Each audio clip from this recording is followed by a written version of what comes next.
AFR On Demand is brought to you by Breck Golf. Try Beaver Creek today, just 20 minutes from downtown Baton Rouge in the Zachary area. They've got a PGA Tour driving range, a short game practice area, 30 to 40-yard practice shots. It's a great place to chip and putt and practice if you don't have time for a full round. Book your tee time today, golf.breck.org, golf.breck.org. Matt Moscona. I'm very important. After further review. Say one more time. After further review with Matt Moscona. And here we go. Live from the Raising Cane studio. Let's ride!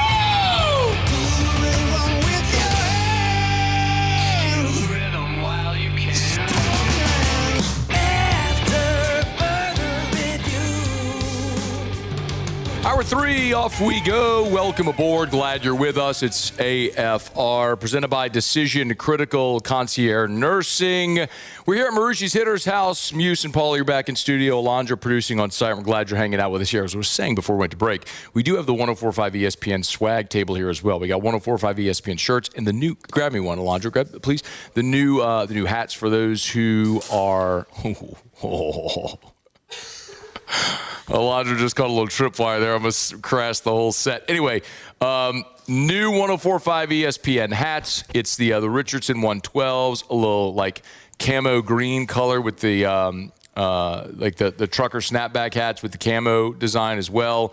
Come on, how many we got? We got 4, 3, 4, 3 left. 3 left. Y'all better come get them. 3 because that one guy took it. Gentleman took one. That's great. He was here. Good for him. So come. Here you go. Do you want the winner for today too? Oh yeah, I need that. Right, for the purple, gold, and cold giveaway. Yeah, who we got? So today's winner, Kaleb Dufresne. Shout out Kaleb Dufresne. You win the purple, gold, and cold prize pack from Mockler Beverage. It's a case of the Bud Light aluminum bottles. It's a Bud Light LSU baseball jersey, which is fire, by the way, if you haven't seen them. Koozies. We're going to put some 104.5 ESPN swag in those as well. Go with some 104.5 ESPN swag. The new hat. No, I put koozies and the bottle openers in there. No hats? I haven't put a hat in there yet. Maybe for Kaleb Dufresne. Kaleb might get a hat. Maybe. Kaleb and Friday's winner. New swag. It's kind of the point. Alondra does our promotions director for 104.5 ESPN Baton Rouge. I was like, hey, we have budget. Go buy good stuff that people actually want. Don't buy crappy trinkets that people are going to throw away. You buy hats like this, guess what they're going to do? Wear them. Well, okay, so if I can real quick. You can. I only ordered a select few of them because I was going to test them out. Yeah. Like, hey, are people going to grab these? Of course they will. They have. Yeah, but don't and go I've gotten messages about them. Yeah, you don't go whole budget, though, on a camo. No. We do a little bit of that. Right. You go standard. But I'm going to go order a bunch more. Make sure in budget. Make sure there's plenty of the standard gray and blue, because like yeah. I ordered a bunch of those, too. I wouldn't wear that. No, but I did order a bunch of the standard ones, too. Good. Perfect. Great job, Alondra. Thank you. And congrats to Kaleb Dufresne. All right, it's after further review. We're glad to have you hanging out with us here. If you missed the show open today, we did give you an LSU football practice report. So you can catch that on demand. We got access to the full practice again today. So thanks to Lane Kiffin, who's true to his word, man. He asked us a couple weeks ago if we wanted to see more, to give feedback, and he's opened up the last 3 practices, and he told us that it's open for us to go watch all full practice for the rest of spring. So as long as they keep opening it, we'll be out there. The scrimmage Saturday in Tiger Stadium, and then 3 practices next week, and that's a wrap on spring. So if you want the full practice report, you can catch it on demand, YouTube or podcast. Just search AFR LSU. You'll see it there. But afterwards, so Tuesday, Lane Kiffin meets with reporters. Then on Thursday, it's player interviews. Bo Bordelon and Dylan Jones were the players that came out for player interviews. And I think those are 2 really fascinating stories so far in spring. Bordelon is going into his 5th year at LSU. He's basically been a special teams guy in like the tackle eligible, right? He's a guy that he puts on a different jersey and goes in there as basically like the extra blocking tight end. And then Dylan Jones is the running back who came in from Wisconsin. And today, Thursday, Dylan Jones was taking reps with the ones.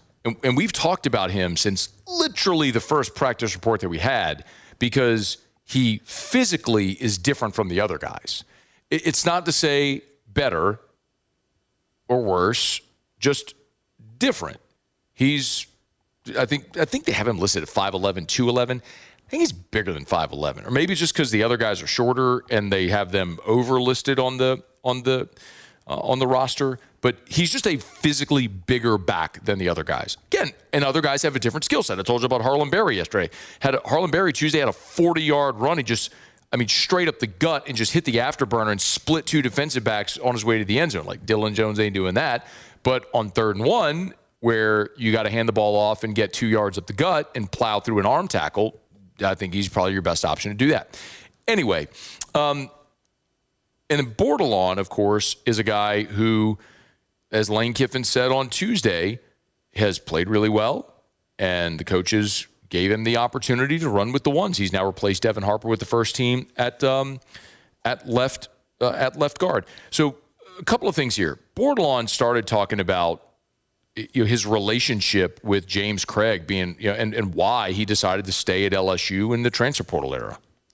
I had committed to him and Coach O's staff before the change had happened back then, and then I'd stayed committed with Coach Davis and Coach Kelly, and just been here my whole life. LSU is something I always dreamed of doing, so really wanted to stick that out. How about that? Now listen, I think we all know the Bordelons, right? Ben Bordelon played at LSU, so Bo's a legacy, played at Newman, came to LSU. But how about the timing of that? He committed to James Craig and the Ogeron staff. We've now gone from that to the entire Kelly era to a new coaching staff here with Lane Kiffin. He also, though, talked about the move from tackle to guard, which he came in as a tackle. He's primarily played tackle. Even at the start of spring, he was playing second team right tackle, but now he's kicked into guard. Yeah, so I played guard for 2 years, and then when they got in, they liked me at tackle at first, so they bumped me to right tackle, and I was doing pretty well there. And then they said they wanted to make a change and move me inside the guard, and I think I've done pretty well, kind of a seamless transition playing back. A few years ago in the bowl game, I started at right guard and then played some drives at left guard, and I think guard's kind of where I feel the most comfortable. I can play tackle if I want to. I can play whatever they need me to. I play center if they want me to. But I try to do what they need me to do, and right now they need me at left guard, so that's where I want to play. His brother Brett, by the way, is a center. And Bo followed up about why he feels like guard is his best position. I think I'm strong. I think I'm better when I get my hands on people, and I think I have good play strength. So when I can kind of just set tight and clamp somebody up, I feel like I'm better there. But I also am athletic enough. I can go out, slide, and play tackle. And I think in this system, especially me being a more athletic guard, I feel like it helps me because we're going so fast. I can stay in shape, and kind of get a jump on the guys that I'm going against. Bo Bordelon talking a little bit about his position change and running with the ones. We'll see if it sticks. Again, you're 11 practices into spring. I think that the thing that we have to remember in the context and perspective is 11 practices into spring. You've still got 4 more spring practices and then an entire offseason, then fall camp, and then games. So it's a long way to go before we really ordain anybody. The things we know definitively are Braylon Moore is your center, Jordan Seaton's your left tackle, and very likely Aluba is your right guard. The other 2 spots in the offensive line are up for grabs. We know the quarterback is, but there's a rotation at receiver, at running back. They're playing a bunch of guys at tight ends in different sets, so there's a lot still to be determined. Speaking of running back, Dylan Jones, man, he has been one of the rising stars. Like if I look offensively, the skill guys, the most impressive risers through 11 practices are Dylan Jones and Malik Elzy. Elzy's the receiver from Illinois. He's a 6'2", 215, 220-pound receiver, bigger-bodied receiver. Those two, it feels like every practice when you're just scribbling notes, you continuously are writing down 13 and 88 on offense. Again, same thing applies here. You're 11 practices into spring. Long way to go. But Jones started talking about why LSU, especially considering all the bodies at running back. Really, playing under Lane Kiffin, I don't think nobody really want to pass that up. And then, I'm saying, Coach Kevin Smith, I feel like he's probably the best in the game. You see what he done. When he played football, and then you see what he did with the previous running backs that he had. So I feel like it was a no-brainer. Why not LSU? I know we talked about it a day ago, but remember Kejuan Lacey was an All-American a year ago. I'm not saying any of these guys are going to be All-Americans. What I'm saying is Kejuan Lacey was an All-American a year ago in this season, ran for 1,500 yards. He had 24 attempts as a freshman at Missouri. He went from 24 rushing attempts to an All-American in 1 year in this system. So I'm not saying that's going to happen for any of these guys. I'm just saying, like, I'm not going to look at Dylan Jones playing 7 games at Wisconsin last year, suffering a turf toe injury, and then being lost for the year as, you know, a disqualifier. I mean, he's very clearly showing, and the staff is rewarding him with opportunities to run with the ones. He has been impressive. So a couple of guys that were super interesting to hear from earlier today. We'll revisit more of this later today and probably a little bit tomorrow as well. But interesting conversations with 2 guys who have been movers so far in spring drills. All right, after further review, we're glad you're hanging out with us here. We're brought to you by First South Farm Credit, firstsouthland.com, firstsouthland.com. Thinking of buying land? Your first call should be to First South Farm Credit.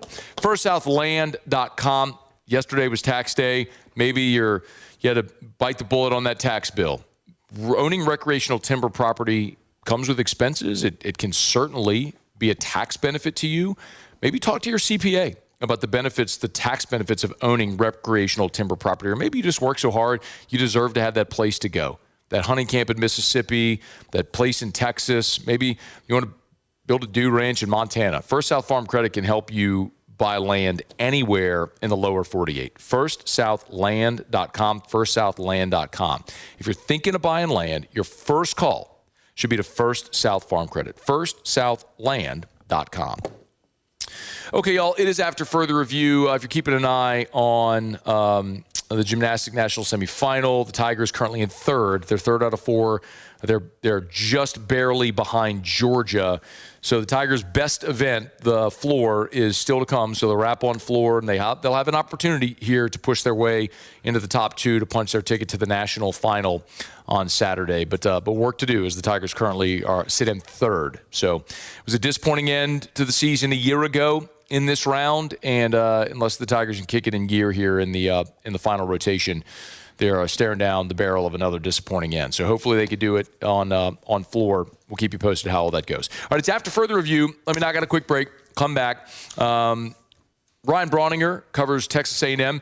He'll be here next. Get a thumbnail preview of the Aggies before they come to the box this weekend for a 3-game set as the Tigers hit the second half of conference play. We're live at Marucci Hitter's House, and our Thursday shows are brought to you by Decision Critical Concierge Nursing. Don't you move. After further review.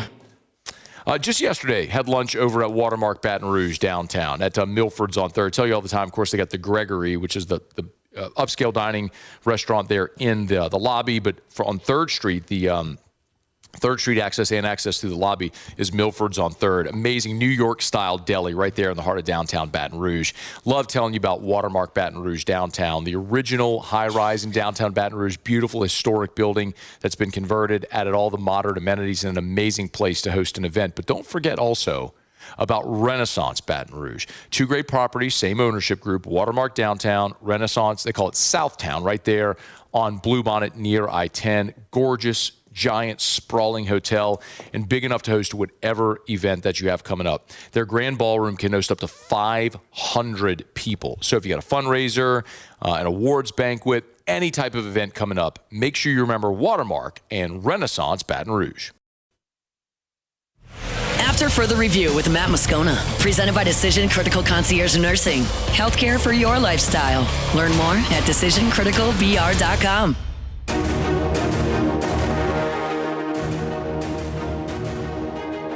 Tigers welcome in the Aggies. LSU back at home after back-to-back weekends on the road against Tennessee and Ole Miss. Desperate need of making a move here, 3 games under 500.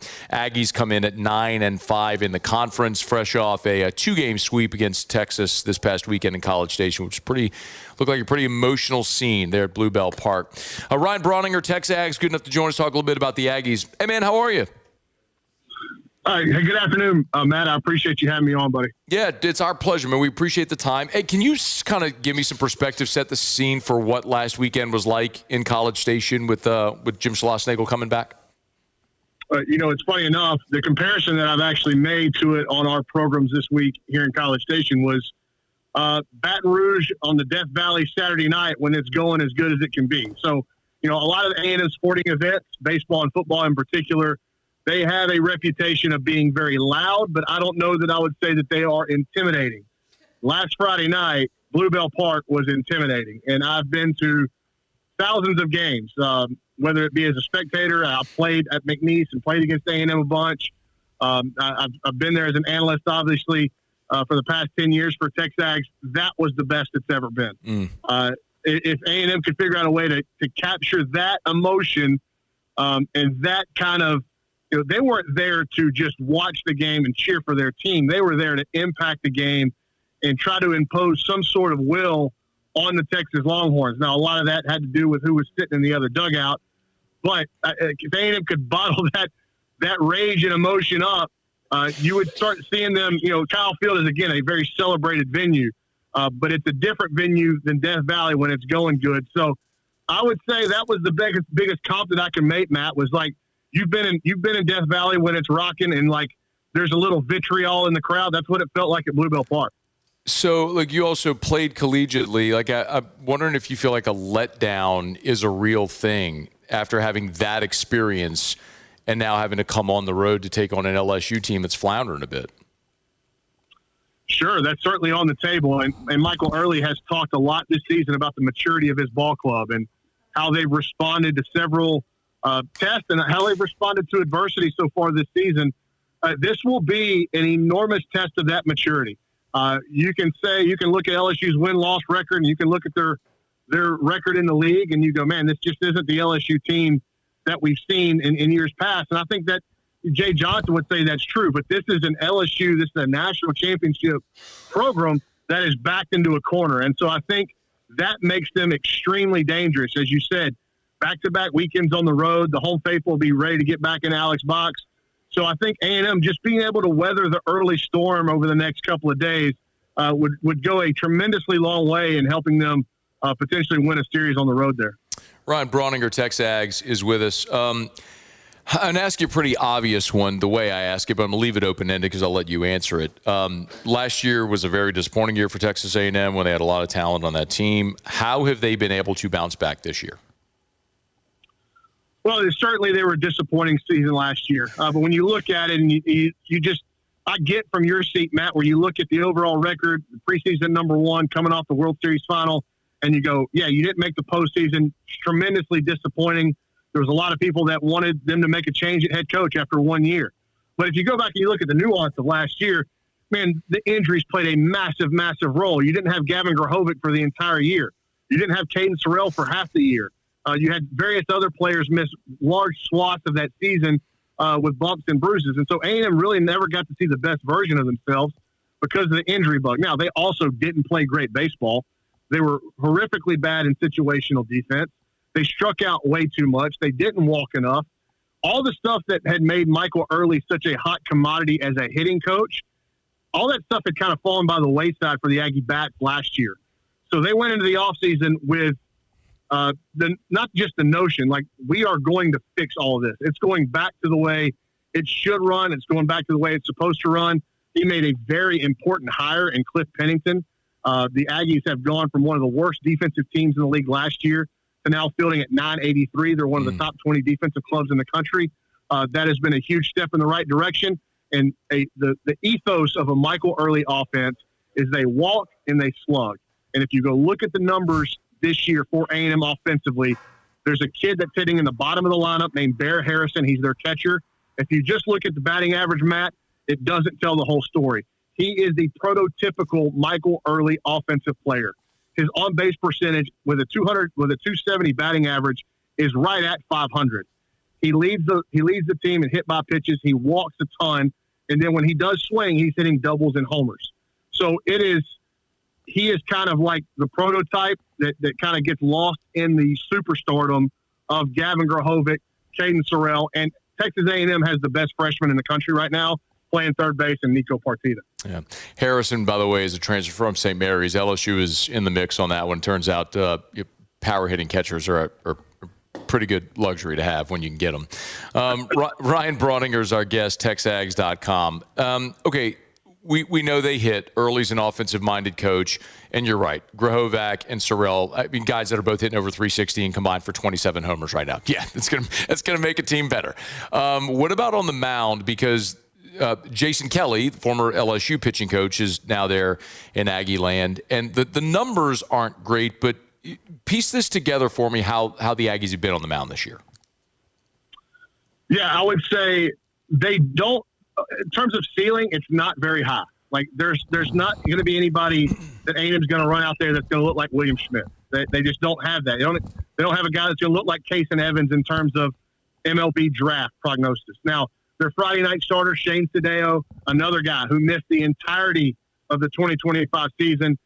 He kind of had an extended return from Tommy John surgery. His outings have been really weird, Matt. Like every time somebody swings and hits it, it goes to the wall or over it. But he's also racking up double-digit strikeouts in these outings as well. Like it's been a very mixed bag for Sadeo. Their best arm is Aiden Sims. He actually would probably be the best comparison to Kason Evans in terms of 4 or 5 pitch mix arsenal, good command, fastball, 93 to 95.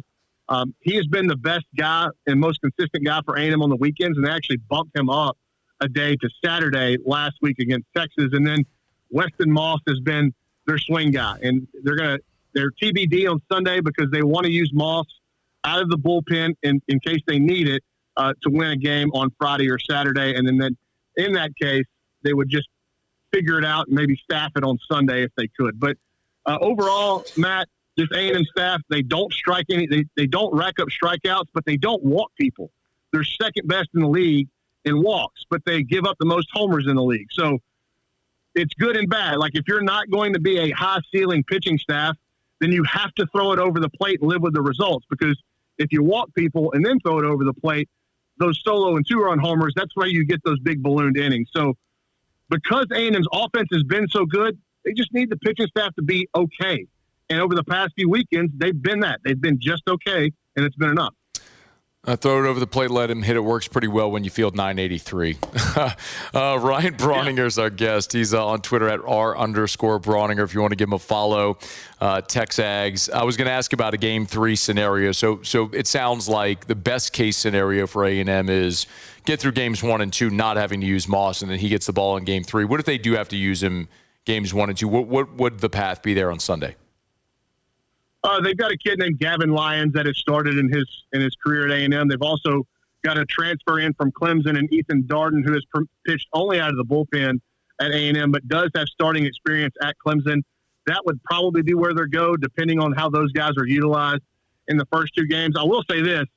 If A&M can get it to the 8th and 9th inning with a lead, Clayton Freshcorn has been awesome for them. And he is a junior college kid from right up the road in Waller, Texas. He's a family full of Aggies, so this stuff kind of means a lot to him. But took his lumps last year coming out of McLennan College in his first year in the SEC, and really has righted a lot of those wrongs that we saw last season, and has become extremely, extremely reliable for A&M on the back end. He's, again, a strike thrower, good ride-run profile on the fastball, has a little short cutter with a bigger slider off of it. He's been really effective. So A&M feels good. It's about handing him the ball with a lead. Last weekend against Texas, they put him in the 7th inning and asked him to finish it. Yeah. Really important weekend for the Tigers as the Aggies come in feeling good after a nice weekend against Texas. LSU at 6-9 in desperate need of a home series win. Ryan Brauninger, TexAgs at @R_Brauninger. You want to give him a follow, talking a little baseball. We appreciate it, man. Thanks for the time. Hey, Matt, real quick before I get out of here, I got something for you. Okay. You may be really humored by this. I'm looking to my left, and I'm looking at Tommy Moffitt working on his truck. He's my next door neighbor. Go hand him the phone. Go hand him the phone. Is he outside? Are you outside? I'm in my truck, and he was just under his truck. He just walked into his garage. Oh no! Is the garage open, or did he close it? Man. Did he close it? I'll walk over there. I've got no issue doing this. Hold on a second. This is good live radio, right? This is the best, man. Let me see. All right, this is real life. Let's see if Tommy's outside. Coach You Moffitt. get what you pay for on this radio show, and it's free, right? Well, this is awesome. If he says gig 'em to me, though, I might throw up. He's not in his garage. He must have just walked in his house. All he right. was just sitting in his truck. I need to Dang, that'd have been cool. I'm going to text him and be like, walk outside, man. Ryan, we appreciate it. You should have said that at the beginning of the interview, by the way, man. I could have called you back later. I didn't know which way we wanted this to go, but yeah, Tommy would have been much more entertaining than me. No, the point is we could have talked to Tommy, and then you and I could have come back and talk baseball later. Anyway, I appreciate it, man. Thank you very much. See you, Matt. All right, that's Ryan Brauninger. Played at McNeese. You heard him say he's covered A&M, though, for a long time there at Texas Aggies. We appreciate it. Moffitt's his name. That's so good. Who doesn't love Tommy? Like, if you know Tommy Moffitt, you love Tommy Moffitt. He's awesome. I just never want him to win a football game ever again while he's at Texas A&M. All right, it's After Further Review. We're glad you're hanging out with us here. Thursday shows are presented by Decision Critical Concierge Nursing. Big shout out to Blazia and her staff. They're just awesome. Say it all the time. It's not just healthcare. It's healthcare for your lifestyle. If you're on HRT and you need you got to give blood, therapeutic phlebotomy, they can come to you, home or office. Maybe you're feeling under the weather, you want an IV, they'll come to you, home, office. Erica was sick with some stomach bug a few weeks ago, had Decision Critical, had the nurses come to the house and give her an IV. Didn't have to leave. The convenience, the customizable nature of any package. If you want a certain number of hours a week, it's a day, whatever you have going on. If it's in-home care, post-op to carry out a doctor's, or if you're a physician, why not refer Decision Critical to your patients to help carry out your orders in-home? The goal is to keep your patient out of the hospital. Well, Decision Critical can help. DecisionCriticalBR.com. DecisionCriticalBR.com. All right, y'all, it is After Further Review. About 30 minutes to go here, coming down the home stretch. Jimmy will be here in 15 minutes for Otter Locks. I'll find out what we're betting on tonight.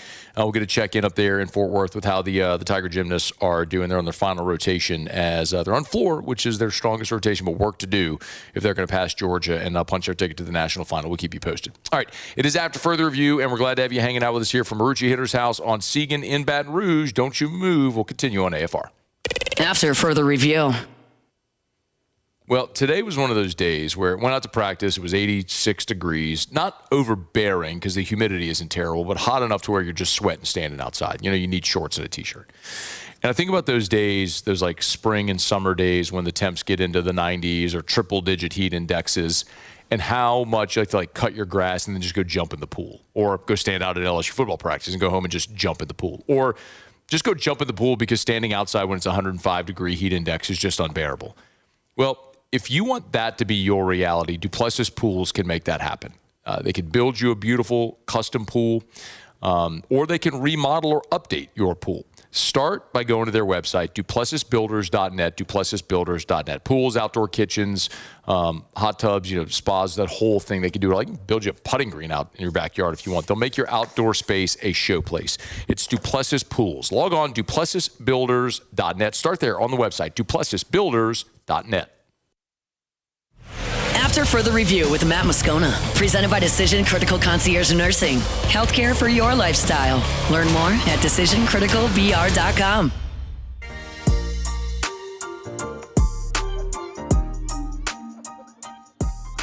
All right, Jimmy will be here for Otter Locks in about a dozen minutes from right now. If you missed, we opened the show today with our LSU spring football practice report. You can catch that on demand. Podcast, YouTube, just search AFR LSU for all of our LSU content. We did also talk a little bit about both Bo Bordelon and Dylan Jones, two of the risers in spring so far. Bordelon's repping with the first team at left guard. Dylan Jones today, the Wisconsin running back transfer, was taking the first team reps at running back. I also thought it was interesting, sometimes when, maybe you learn this a little bit in interview sessions, or whenever this is going to feel super nuanced, and I hope this lands, but sometimes whenever you listen to, or you're at a press conference, when you get a longer answer, it's not necessarily that someone's long-winded. It's typically because it's something that they want to talk about. Some guys just give really short answers, and then when you hit a nerve or a pressure, but that has a negative connotation. When you hit on something that is something they're interested in talking about, you'll tend to get a more expansive answer. And so, like, Bo Bordelon, when he was meeting with reporters earlier today, was punchy. 15 seconds on his relationship with James Craig, 18 seconds on the new staff, just 20 seconds on why he likes guard better than tackle. And then he was asked about this coaching staff and if they emphasize the running game more than what was here prior. And it's easy to look at the audio sheet of the timestamps of the cuts and go, oh, why did he go for 32 seconds on that? Well, this is what he said. I think at the end of the day, it comes down to execution, and I feel like this staff puts a big emphasis on executing and moving on to the next play. Like if something doesn't go wrong, we get up and we just run it, So we get on the ball, we move fast, and I think that helps us in the run game. It gets guys tired, we can kind of run off the ball on people. So I think also we have some good inside run periods that I like a lot. We do short yards, goal line stuff, and that's been really beneficial to us as an O-line, being able to get some live looks against some good guys who we can really run off the ball and make some good contact with our pads, I mean, there's 3 different things he said there. The staff emphasizes move on. Like if something doesn't go well, move on to the next play. He also talked about the tempo. The tempo gets the defense tired, and so you're going to have some gash plays. Talked about that from Tuesday. I've referenced it several times, but Harlan Berry you heard Bo also say there about the inside run period. It was on the inside run period when Harlan Berry busted off that 40-yarder. Well, like it's an inside run period. They're not throwing the ball. They're not running sweeps. They're running between the tackles. The period is called inside run. The defense knows you are running the football, and they know you're running the football between the tackles. This is all about me moving you. You know where we're going with the ball, and we're moving you. And you rip off a 40-yard run in that period? That's not something LSU did a lot last year. So, I keep reminding myself, I have to keep reminding myself, I'll say it that way, that there's a large enough sample size of Lane Kiffin's offenses from Ole Miss and even before that at Florida Atlantic or at Alabama with a lot of different players stylistically, and it works everywhere. It doesn't matter if, last year they went into the season with Austin Simmons as their starter and they end up having to go to the Division II transfer in Trinidad Chambliss. It still worked. And Keywan Lacey was an All-American running back. And you can go back to Jackson Dart, who was supposed to be beaten out by Spencer Sanders. And then Dart just hung on to the job for 3 years.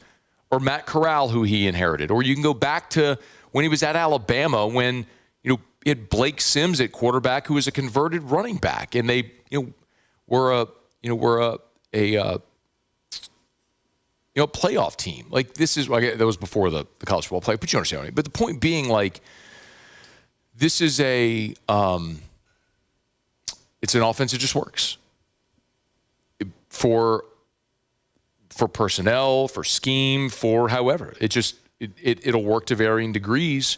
But like one thing I'm certain of is LSU's not going to be 108th in the country in total offense again. Now, the goal for LSU this year isn't be better than 108th in the country in total offense. The goal is to go to the college football playoff and find a way to win a championship.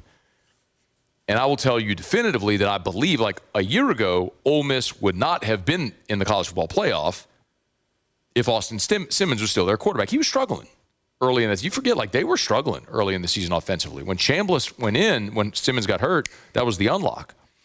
They had a nasty game at Kentucky. I mean, they sludged along. They were in a dogfight with Arkansas at the beginning of the season. Which tells me the key for LSU this year is 10. It's Sam Leavitt. I believe the defense is plenty good enough for LSU to be good enough, elite enough, whatever, to win a championship. I think they'll have plenty of skill guys, and they'll be certainly good enough on special teams. And Lane's offense is always going to go, but your offense going and winning games is different than, if they scored a bunch of points and went 8-4 in Oxford, they're thrilled. You score a bunch of points and go 8-4 in Baton Rouge this year, that is a massive disappointment because you spent $40 million on your roster. Well, that's going to be Sam Leavitt better be healthy and better be what you anticipated him being when you spent the money on him. And we won't get that answer for some time. But today was a really good day. It's been a good week for LSU. The last two practices in spring, watching this offense start to have some success, running the ball, making big plays. They haven't been perfect. And they've still thrown a bunch of interceptions, and they fumbled today, and it's not been perfect by any stretch.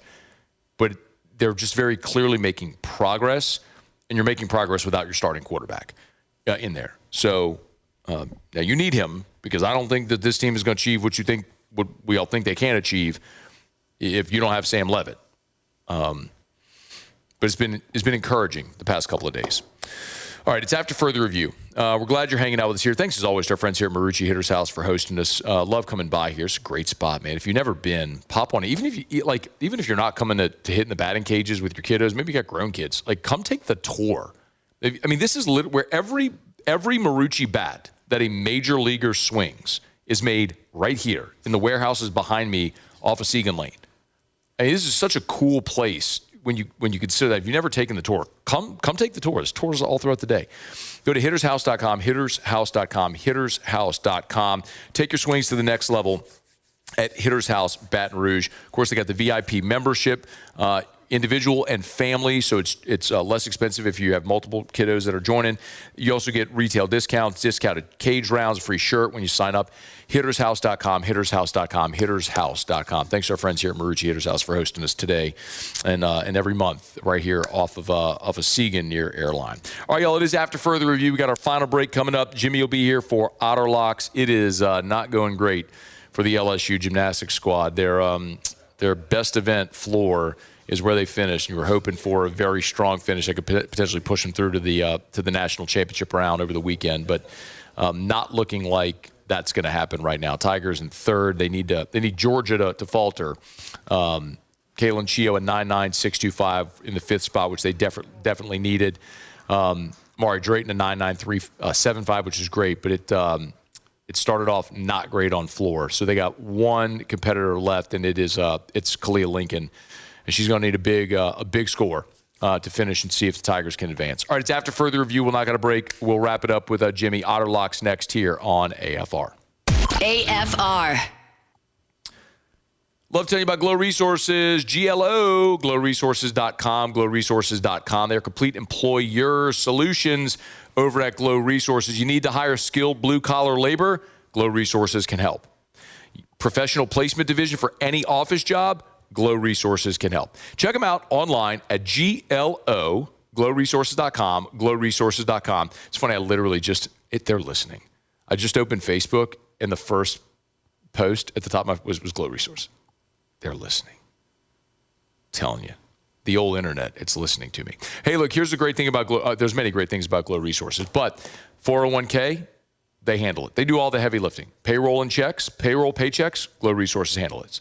Cost tracking, compensation, insurance, employee records, Glow Resources handles all of that. They make it so easy and turnkey for you, and they'll get you permanent employees that stick. GLO, glowresources.com.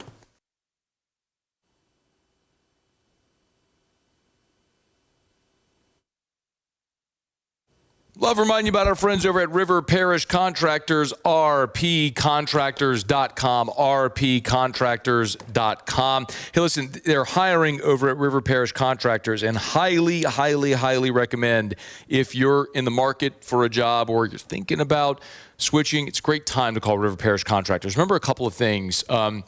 They have jobs on both sides of the river. So I know a big pain point I've heard a lot right now is folks who are doing work on the west side who live on the east side of the river. Getting back across the bridge every day has been a real challenge. Some people have said it's taken 3 hours to get home, which is crazy. But all the work is between Baton Rouge and Chalmette. Have work on both sides of the river, and it's not going to be a thing where they keep you working for 2 weeks and then they have to lay you off. They're going to keep you working. Great benefits as well. It's River Parish Contractors. So check them out online. You can apply online at rpcontractors.com. rpcontractors.com. See all that they have available. River Parish Contractors, rpcontractors.com. After further review with Matt Moscona, presented by Decision Critical Concierge Nursing. Healthcare for your lifestyle. Learn more at decisioncriticalbr.com.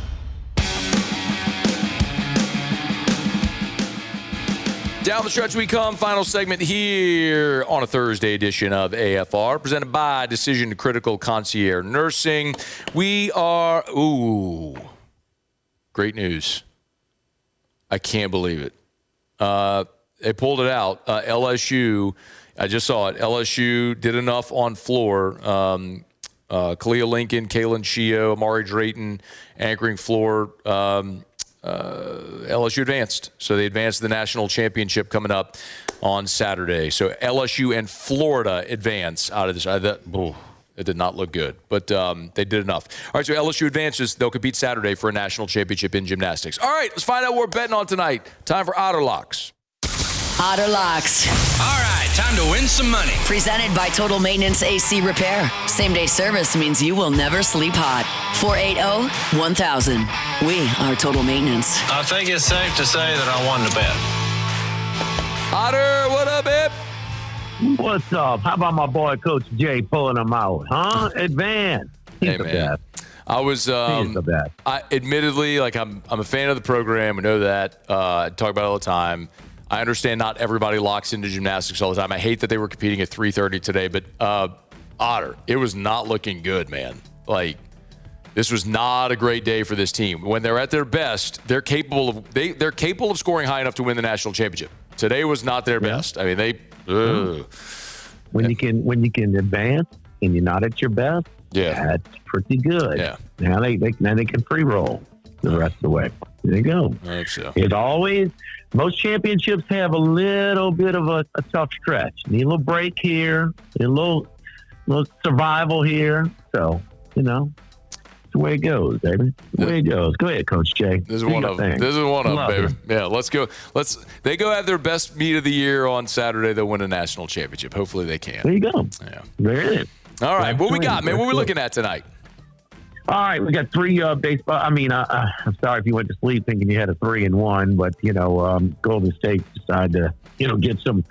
I don't know, go to the clinic or something, get some found the youth pills. I mean, that was a meltdown by the Clippers, but understandably so. I mean, and the other game, I mean, Pirates Nationals scored 20 runs today. I mean, the one game they don't go over was yesterday. We were that close to 4-0, but a 2-0 split. All right, Cleveland minus 126. We gave that one out earlier. We're already out. Too late if you didn't get it on the website. They're up 2-0. So the window of opportunity done there. Houston looking for a sweep at home against Colorado.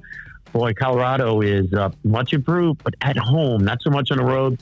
Looking for Houston. Yordan Alvarez has been killing it. We're going to lay the 1.5. We cash it with Atlanta. We're going to look at and take a plus price at plus 123. Seattle blew a 6-2 lead in the ninth inning in Petco in San Diego last night. We're back on them tonight. Castillo against Buehler. We're going to take the Mariners minus 120. And Colucci, well, quite ambitious after his week off. He gave us a 3-team parlay.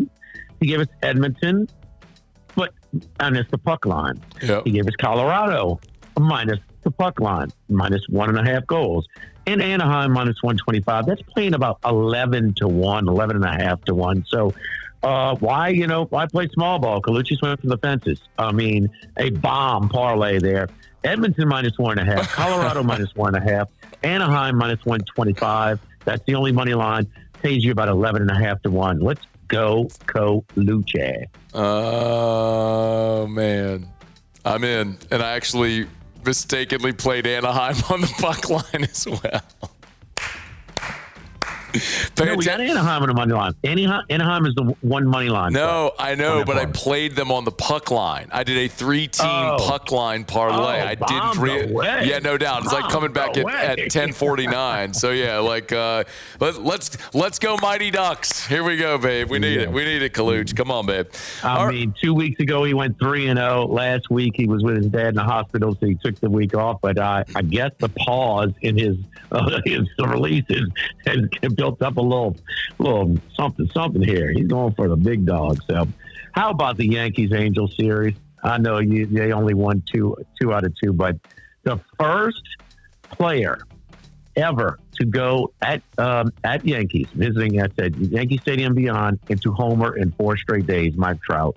When they show his highlights and when he's inducted into Cooperstown, they'll be showing the series. Judd was just as good, man. What a series. I know it's April in Major League Baseball, but the Angels and Yankees delivered, man. It was awesome those past 4 days. Can Mike Trout put on the pinstripes for the rest of the season? That'd be nice. No. Look, Angels, Pirates, A's. There's some teams that, low budget teams that are better this year. National lineup. We talked about that. I mean, really, little breath of fresh air, and then you got the Dodgers, who are so much better than everybody else. So you spent $500 million. It's how it works. Tomorrow, Rufino's. Light of week. Come on, Drew.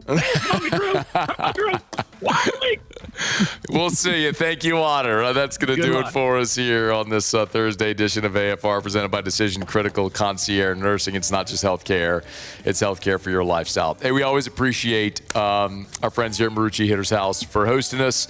Great spot right here on Seagan. Come by, get your shopping done. Bats, gloves, all the accessories. Take some swings in the cages.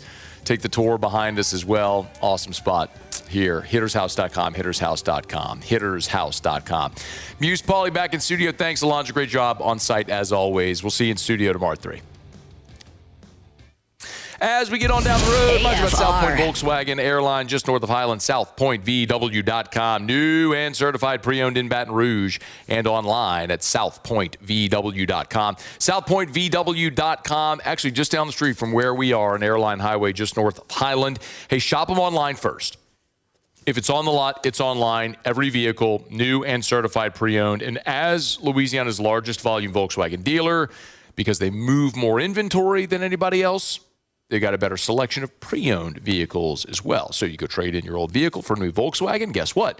Certified pre-owned, all different makes and models. So if you're looking for a pre-owned vehicle, shop the used car lots, and also make sure you go check the inventory at South Point as well. Airline just north of Highland or southpointvw.com, southpointvw.com. Check out the dealer specials, work out your financing online, do the whole thing right there online at southpointvw.com. Louisiana's largest volume Volkswagen dealer, South Point Volkswagen. What's your direction?